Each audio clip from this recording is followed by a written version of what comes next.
The dog saved their lives. All of them. Every single kid in that cafeteria. Principal Dana Reynolds said it through trembling lips, her voice just above a whisper. She stood on the edge of the lawn outside Willow Creek Elementary, where stunned, parents clutched their children a little tighter than usual. Her eyes scanned the crowd, not looking for anyone in particular, just trying to take in the miracle she still couldn't quite believe. If Shadow hadn't barked when he did, she continued, pausing as if the weight of that thought could crush her, we wouldn't be talking about a miracle. We'd be talking about funerals. It was supposed to be a perfect Monday. A community day. A chance for the local police K-9 unit to visit the school, shake hands, show off a few tricks, maybe even inspire some wide-eyed third graders. Balloons fluttered on the playground fence. Colorful banners stretched across the entrance, each one stamped with big bold letters, "Protect and Serve." The cafeteria staff had prepared extra trays of mac and cheese. Juice boxes, tater tots, and warm pizza slices waited patiently for lunchtime smiles. It was meant to be nothing more than a good memory. But by 1:17 p.m., the laughter had stopped. The school was under lockdown. The banners flapped in the breeze, like warning flags, and a German shepherd named Shadow had just become the quiet hero behind what some would later call the bark that saved the school. Just 5 hours earlier, Officer Jake Monroe had tightened the black harness around Shadow's chest, gave his partner a gentle scratch behind the ears, and leaned down with a smile. "Big day, buddy. You ready to meet some third graders?" Shadow gave a single bark. That was enough. The sun had barely climbed over the maple trees when they pulled into the staff parking lot. Teachers were ushering sleepy-eyed children through the front doors. A few parents waved goodbye. Somewhere in the air was the smell of early morning bacon wafting from the cafeteria vents. Principal Reynolds was already waiting by the side entrance. She extended her hand to Jake, the same way she always did, warm, professional, grateful. "Officer Monroe, thank you for doing this again. The kids haven't stopped talking about Shadow." Jake chuckled. "He's a humble celebrity. Just don't ask him for autographs." Shadow trotted into the building, nose low, tail wagging. Not wildly, but just enough to show he was calm, alert, ready. The morning went exactly as planned. In the gym, Jake explained how K-9 units work, what they're trained to do, why they matter. Shadow found a hidden key under the bleachers. The kids cheered. Everyone clapped. By 11 a.m., they were invited. To stay for lunch, mac and cheese Monday, as Principal Reynolds called it. Jake sat at the end of a long table, chatting with teachers. Shadow lay at his feet, tongue out, panting softly. Then, without warning, Shadow's head snapped up. His nose twitched. His eyes locked onto something unseen. And just like that, the air shifted. What he did next would change everything.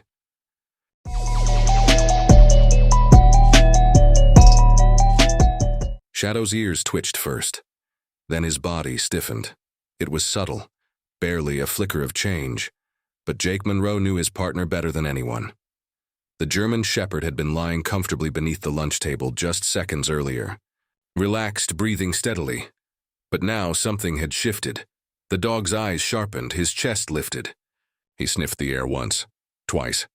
Then he stood up. "What is it, boy?" Jake asked, rising to one knee. Shadow didn't bark. Not yet. He started forward instead, head low, nose tracing something invisible, threading his way between tables full of third graders eating mac and cheese and chatting about recess. He moved with purpose, a focused kind of urgency, like a missile guided not by sight, but by scent. Jake followed instantly, a current of unease spreading across the cafeteria as teachers turned to look. Principal Reynolds, still chatting near the kitchen doors, noticed Shadow's sudden alert posture. She moved toward Jake. "Something wrong?" Jake didn't answer.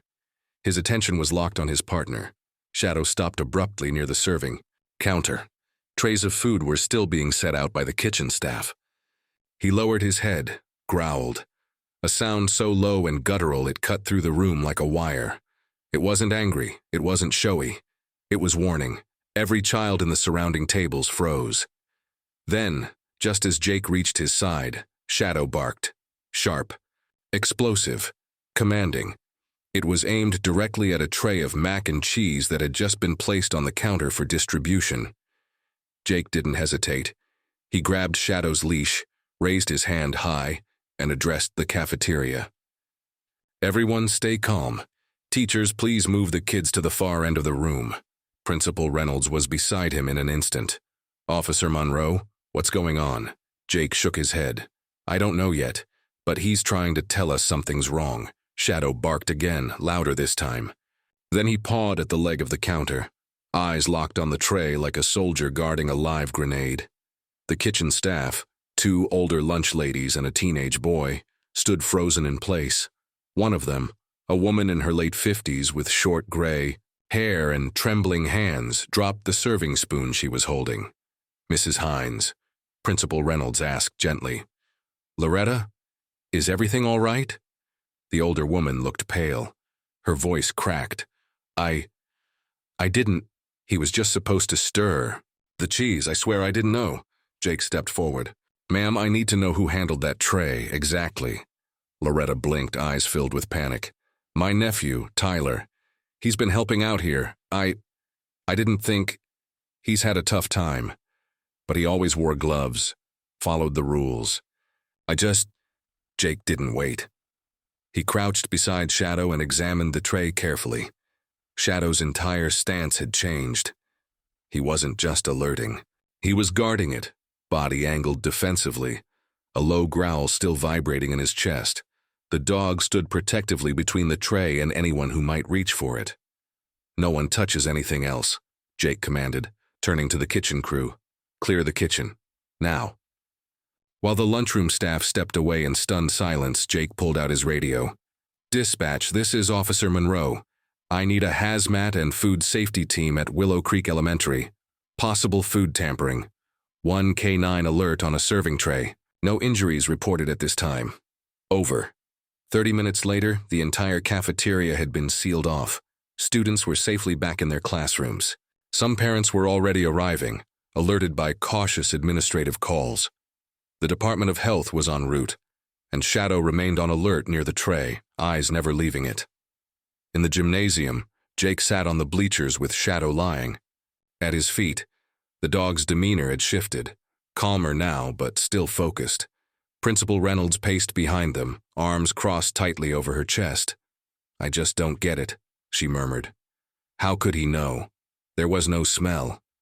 Nothing looked wrong. Jake nodded toward his dog. "That's the thing about K9s like Shadow.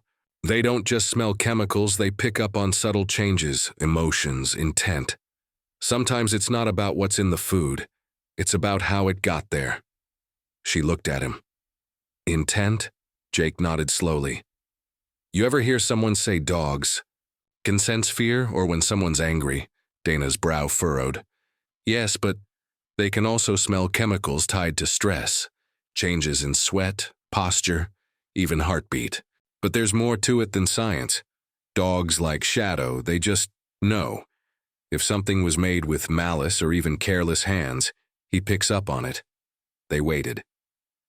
At 3:12 p.m., the call came in, the mac and cheese tray, marked specifically for Mrs. Hayward's third-grade class, had tested positive for a synthetic compound not listed in the school's official food inventory, a trace additive, harmless to most. But to children with nut allergies, it was a potential death sentence. Jake didn't speak. He didn't need to. Shadow had stopped a tragedy. Back outside, the parking lot had filled with news vans. The early evening sun cast long shadows over the school's lawn. Jake stood beside Principal Reynolds as she addressed the press. "He's a dog," she said softly, eyes wet with tears. "But he's more than that. He's instinct, he's vigilance, and today he was our voice of reason when no one else noticed something was wrong." Shadow sat calmly by her feet, tilting his head slightly at the sound of applause. He didn't care about cameras or headlines. He only cared that his kids were safe.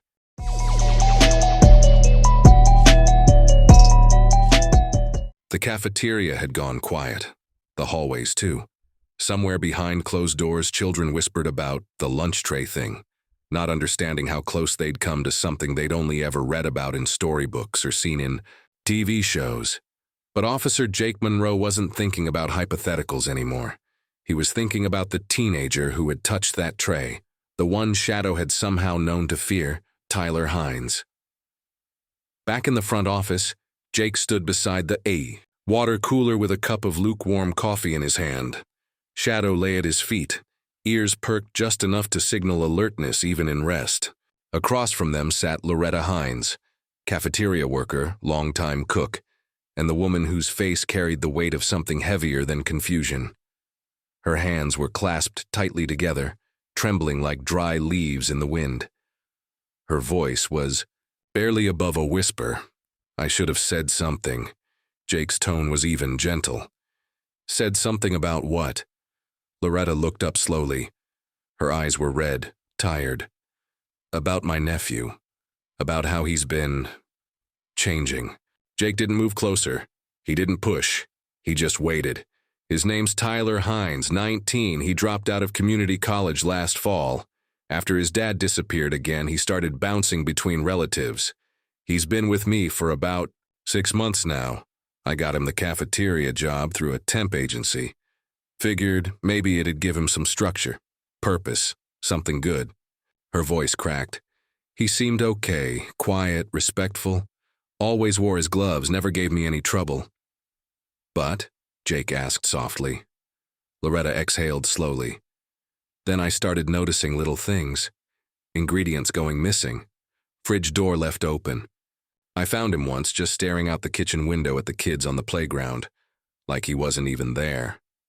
Jake's expression stayed neutral. Encouraging. And today, she added, when I saw him near that tray, his hands were shaking. I asked if he was all right. He didn't say anything, just nodded and walked out the back door. Did he leave anything behind?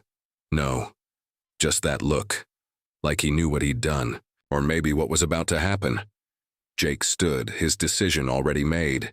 He reached for the radio clipped to his shoulder. This is Officer Monroe. I need an address for Tyler Hines. Possible suspect in a food tampering case. Send a unit to secure the residence. I'm heading there now. Shadow stood before the sentence was finished, muscles tense, eyes sharp. 20 minutes later, they pulled up in front of a one-story ranch-style house at the edge of a tired neighborhood. The driveway was cracked. The mailbox hung by one rusted screw. A wind chime rattled in the breeze, playing a tune too cheerful for the moment. Jake knocked on the front door twice. No answer. He glanced down at Shadow, who sniffed the air, tail low, body stiff. Let's try the back. They moved through the side. Yard. Dead leaves crunching underfoot. A broken garden hose curled like a snake near the collapsed wooden gate. As they rounded the patio, Shadow growled low and dropped into a crouch. Through the sliding glass door, Jake saw him. Tyler. The young man sat cross-legged on the living room floor, headphones on, eyes glassy as he stared at a turned-off TV, on. The table in front of him sat a plastic lunch tray, the same kind used at school. It was open, the contents half picked apart, a spoon resting beside it. Jake knocked on the glass. No reaction.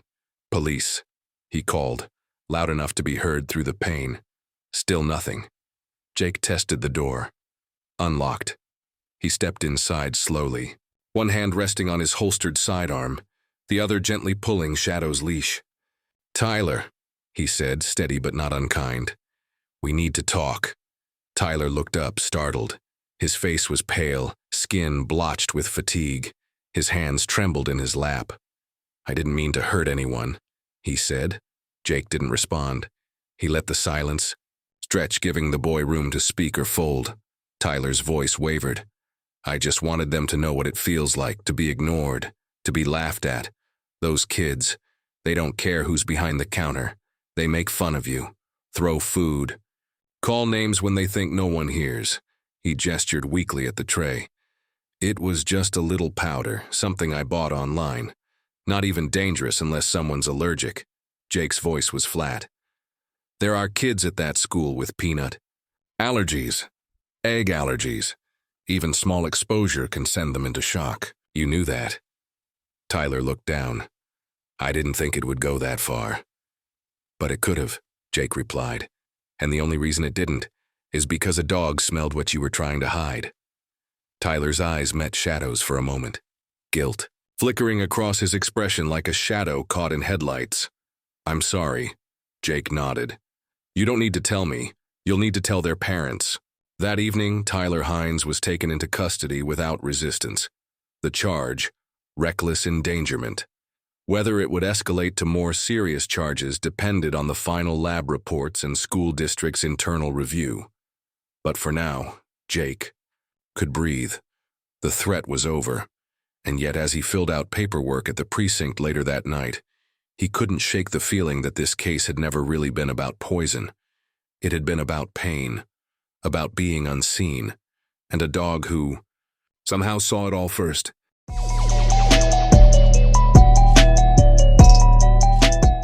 The morning after Tyler Hines was taken into custody, Willow Creek Elementary was quiet, but not broken. Teachers stood outside their classrooms, greeting returning students with extra-wide smiles and gentle hands. Custodians had cleaned the cafeteria twice over. Principal Dana Reynolds stood at the main entrance, calling each child by name as they walked in. It was routine wrapped in resilience, but even with all the effort, there was something lingering in the air, something unspoken. Inside the cafeteria, lunch trays sat on drying racks like quiet reminders. The corner where the incident had occurred was now taped off and under temporary review. But more than physical boundaries, there were emotional ones. Students whispered, parents exchanged glances. The kitchen staff worked silently. Loretta Hines had not returned to work. Technically, she hadn't done anything criminal, but the district had placed her on administrative leave pending investigation. Most people would have considered that a mercy. Loretta didn't. She sat alone on her front porch that morning, a chipped mug of tea between her palms and eyes fixed on the sidewalk. When Jake Monroe knocked, she looked up with a faint smile, her eyes heavy with sleeplessness. "You're not here to arrest me, are you?" she asked. Jake shook his head. "No, ma'am. Just wanted to talk. You and Shadow are always welcome here, so." Side of her home smelled faintly of lemon cleaner. Photos of grandchildren lined the mantel. A slow cooker hummed in the kitchen, but Loretta didn't move to check on it. She led Jake into the living room and sat across from him. "I've been going over everything," she said after a long pause, "trying to figure out where I went wrong." Jake leaned forward, hands clasped. "You didn't poison anyone, Loretta." "No," she said softly. "But I let someone walk into that kitchen with pain in his heart, and I pretended it wasn't there." She looked down at her fingers. "Tyler's dad, my oldest son, he left years ago. Drugs, jail, disappearances. Tyler bounced between homes for most of his life. He came to me quiet but respectful, always polite." Her voice trembled. "But lately..." He stopped talking, not in a dramatic way. Just stopped. He'd come home and sit in the dark. I caught him shredding old birthday cards once. Drawings from when he was little. I asked if he wanted to talk, and he just said, "It doesn't matter." Jake was quiet, letting her speak. "I thought maybe the job would help. The school needed extra hands during lunch. I pulled some strings. Gave him something to wake up for, something to do." Her gaze drifted toward Shadow, who lay calmly near the front door. "But he didn't see it as a chance," she whispered.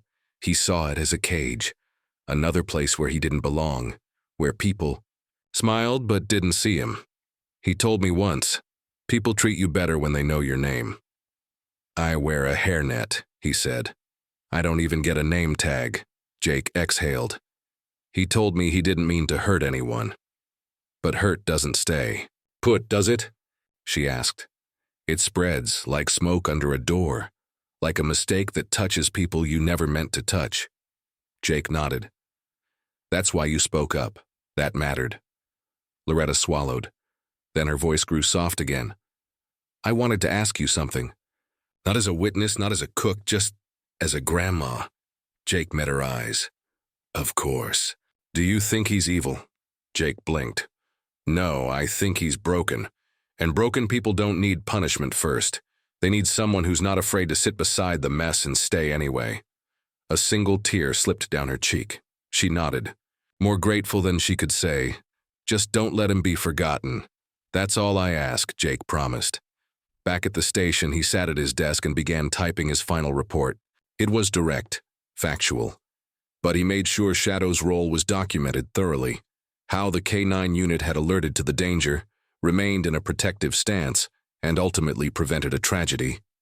He ended it with a line rarely used in his reports. The actions of K-9 Unit Shadow prevented a potential mass casualty event. His instincts and training should be recognized not only as heroic, but as necessary. Later that week, the school board met in a closed-door session. Jake didn't expect to be there, but he came anyway, sitting quietly in the back with Shadow at his feet. Toward the end of the meeting, Principal Reynolds stood.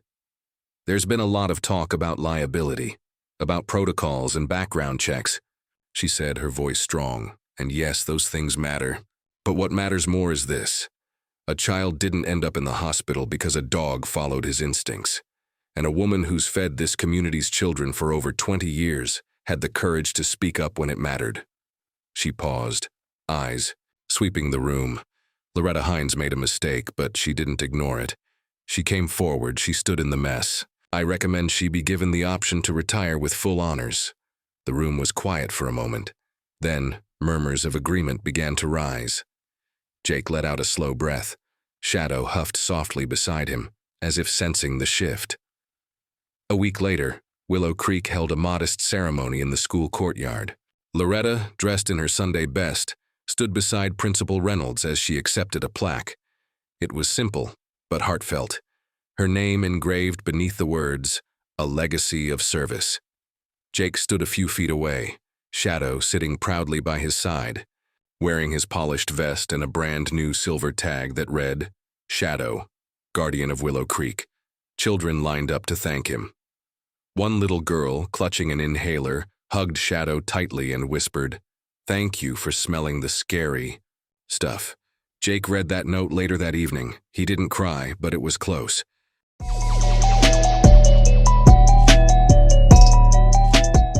The story could have ended there. Shadow had done his job. Tyler was in custody. No child had been harmed. Loretta had stepped down with dignity. And Jake Monroe, he could have gone back to quiet patrol shifts and late-night paperwork. But the story didn't end, because the bark kept echoing. 3 weeks after the incident at Willow Creek Elementary, the phone at the police station rang with a question that would repeat itself over and over. Can Shadow come to our school? It started with a single mom from Crestwood. Her son had a severe peanut allergy and couldn't sleep for nights after hearing about the food tampering. But after she told him about the dog who could smell danger before anyone else, he slept through the night for the first time in a week. She posted about it on Facebook. The post went viral, over 10,000 shares in a week. The story quietly went national. And Shadow, without even trying, became more than a police dog. He became a symbol, not of fear or crime prevention, but of something gentler, instinct, trust, and the courage to listen when no one else does. Jake hadn't planned on starting anything, but when the school board called and asked if he'd help launch a new pilot program, he didn't hesitate. They called it Paws for safety. At its core, the program was simple. Pair K-9 teams with schools not just to teach safety, but to build real, human relationships. Teach kids about emotional awareness, about empathy, about how animals like Shadow could sense what humans often missed. Jake tried to object. "I'm not a teacher," he told Principal Reynolds. She smiled. "That's okay. Shadow is." Their first official presentation was at Lincoln Elementary, 2 towns over. The gym was packed. A banner stretched across the bleachers. Heroes come in all shapes. Some walk on 4 legs. Jake stood at center court, microphone in hand, Shadow at his side. He wasn't nervous, but this wasn't just a show and tell. This mattered. "I'm not here to tell you how to be safe," he began. "I'm here to show you how to pay attention." He told the story about the lunch tray, the unknown, powder, the bark. But he didn't focus on the danger. He focused on the moment that changed everything. Shadow didn't bark because he knew what was in the food, Jake said. He barked because something felt off. He paid attention when no one else did. Then he paused, letting the silence carry weight. And here's the thing. You don't have to be a dog to do that. You just have to care. He shared some of the notes students had written after the Willow Creek event. Some were from kids with food allergies. Others were more unexpected. Kids who said they felt invisible. Kids who had started sitting with someone new at lunch.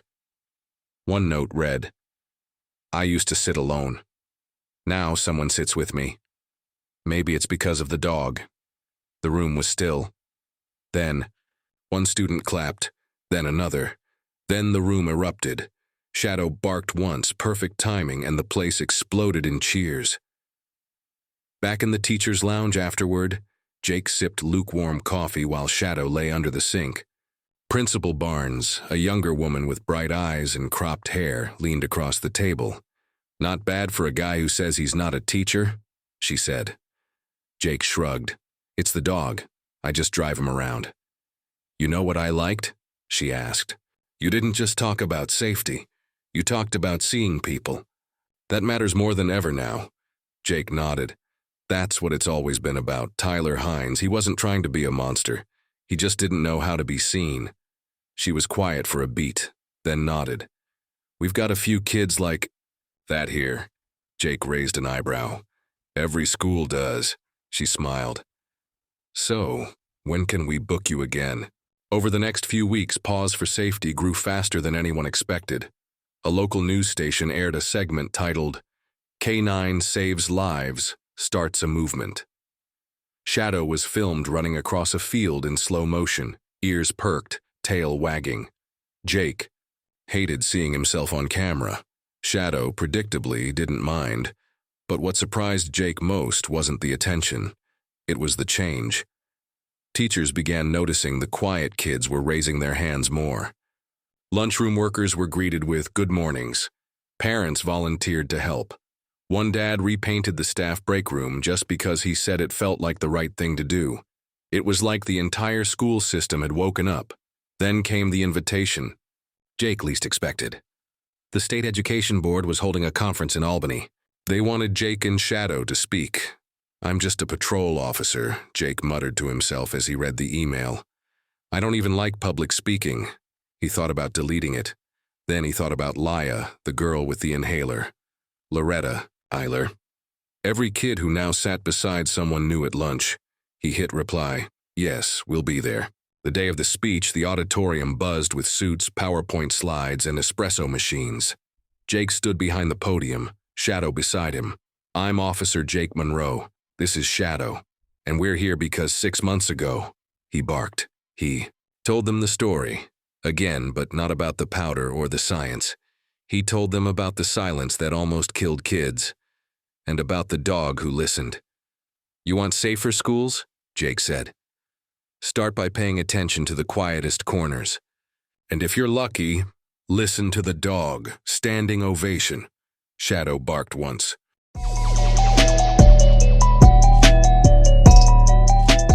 6 months after a single bark changed everything, Jake Monroe sat in the back of a high school gym in Syracuse. Shadow was curled at his feet, his tail brushing lightly against Jake's boot as rows of middle schoolers filed in, clutching sketch pads and question cards. The Paws for Safety program had become more than a pilot. It was now a statewide initiative, fully funded, endorsed by the Department of Education, and embraced by school communities that had once felt too busy or too broken to notice the quiet kids in the corner. Shadow was no longer just a police dog. He was an ambassador. As the assembly began, Jake stepped up to the microphone once more. He told the story again.